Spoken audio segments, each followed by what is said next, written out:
Hello বন্ধুরা, সবাই কেমন আছো? আশা করি ভালোই আছো। আমিও ভালো আছি।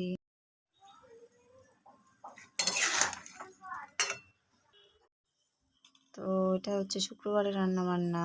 আজকেই ছিল শুক্রবার, তো অল্প চিকেন আনা হয়েছিল, তো সেটাই চলছে। আর সাথে নিম বেগুন ভাজা।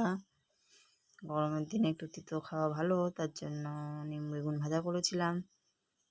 আর মাংস কষানো চলছে, আলুগুলো দিয়ে দিয়েছি, আর একটু কষিয়ে জল দিয়ে দেবো। আর সাথে একটা পাতা বাটা রেসিপি করেছিলাম, যদিও আমি খুব ভালো পারি না, তার জন্য অল্প একটুখানি কটা পাতা ছিঁড়ে তাই করেছিলাম। ঘ্যাটকুলের পাতা, কে কে খাও অবশ্যই বলো।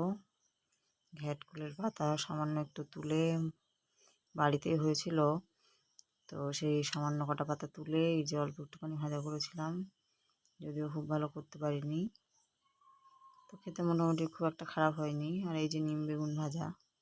তো আজকের মতো এখানেই শেষ, টাটা।